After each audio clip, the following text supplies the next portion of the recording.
पाठ 5 चोर के घर में मोर। संकेत, कक्षा में शिक्षक बच्चों को एक ऐसी ही शिक्षाप्रद कहानी सुनाए। कालू नामक कौवा बड़ा ही चालाक था। वो आसपास रहने वाले शेष पक्षियों को हमेशा तंग किया करता था। उनकी लाई हुई चीजों को छीनकर खा जाता था। एक बार एक महिला ने गली में जा रही गाय के सामने 2 रोटियां डाली। गाय एक रोटी खाने लगी। कालू कौवा वही मुंडेर पर बैठा ये सब देख रहा था। वो झट से उड़कर नीचे आया, गाय के सामने पड़ी। दूसरी रोटी अपनी चोंच और पंजों में दबाकर उड़ गया। उड़ते उड़ते कालू कौवा वन में अपने रहने वाले वृक्ष की शाखा पर आ बैठा। वहां बैठ रोटी पंजों में दबा उसे खाने के लिए उसने जैसे ही पहली चोंच मारी, उधर से एक लोमड़ी आ निकली। वो भी चालाक थी। वो कालू कौवे के स्वभाव को अच्छी तरह जानती पहचानती भी थी। उसके पंजों में दबी रोटी देखकर लोमड़ी के मुंह में पानी भर आया। उसने कालू को छकाकर उससे रोटी प्राप्त करने की बात सोची।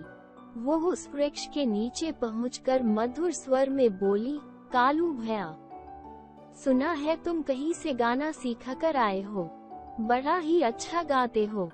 आज मुझे अपना नाच गाना नहीं दिखाओगे क्या? कालू कुछ नहीं बोला, चुपचाप लोमड़ी की ओर देखता रहा।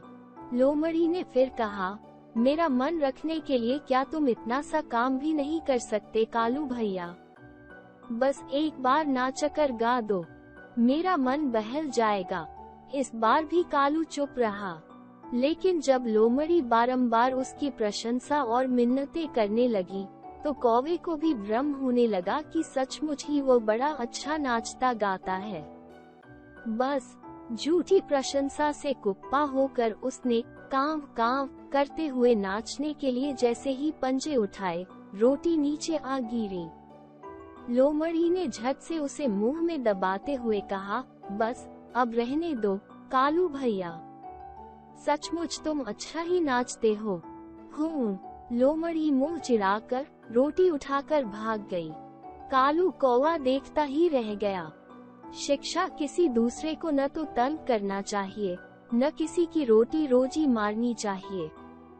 शब्दार्थ, शेष, बाकी, शाखा, टहनी, वृक्ष, पेड़, महिला, औरत, वन, जंगल, स्वभाव, आदत, मधुर, मीठा, स्वर, आवाज, बारंबार, बार बार, भ्रम, संदेह, प्रशंसा, बड़ाई, मिन्नत, खुशामद, चालाक, चतुर, तंग, परेशान, आवश्यकता, जरूरत,